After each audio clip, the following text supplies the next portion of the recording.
Elma Agustina, istri dari Brigadir Nur Hadi yang meninggal secara tragis di Gili Trawangan, akhirnya mulai bangkit dari keterpurukan.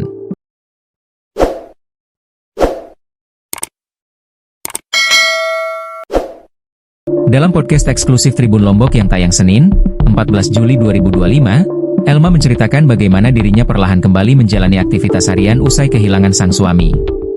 "Alhamdulillah sekarang saya sudah mulai beraktivitas sehari-hari," ucap Elma, dengan suara bergetar. "Sebelumnya saya bahkan tidak berani keluar rumah, apalagi melihat pemberitaan media yang menjatuhkan nama baik almarhum," ucapnya.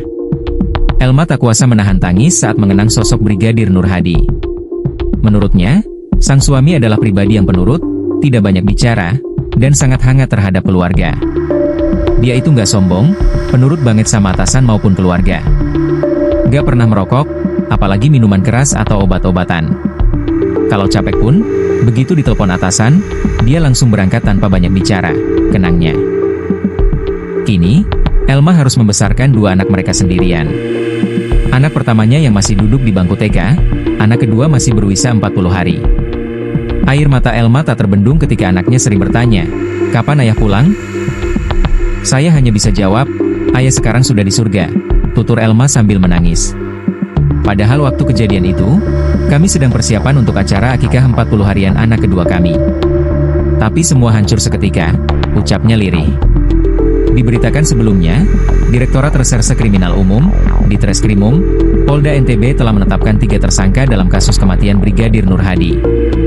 2 diantaranya adalah anggota Polri, sementara 1 lainnya adalah seorang perempuan yang berada di lokasi saat kejadian. Direktur Ditreskrimum Polda NTB, Kombes Pol Syarif Hidayat, mengatakan pihaknya telah memeriksa 18 saksi dan 5 ahli, termasuk ahli forensik, ahli poligraf, dan dokter dari RS Bayangkara yang pertama kali memeriksa jenazah. Selain melakukan pemeriksaan saksi dan ahli, polisi juga melakukan ekshumasi atau menggali kembali ulang jenazah Brigadir Nur Hadi untuk dilakukan autopsi. "Kami berkeyakinan ada dugaan penganiayaan, maka kami naikkan menjadi penyidikan dan penetapan tersangka, tapi sebelum penetapan tersangka kami datangkan ahli poligraf," kata Syarif, Jumat, 4 Juli 2025. Lebih lanjut, mantan Wakapolresta Mataram mengatakan, hasil pemeriksaan poligraf atau pendeteksi kebohongan para tersangka menyatakan adanya indikasi berbohong terkait peristiwa yang terjadi di Villa Tekek, Gili Trawangan. "Semua dinyatakan berbohong secara umum," kata Syarif. Terhadap 3 tersangka dikenakan pasal 351 ayat 3 dan atau pasal 359 Kitab Undang-Undang Hukum Pidana dan Yungto pasal 55, yaitu tentang penganiayaan yang menyebabkan meninggal dunia serta kelainan.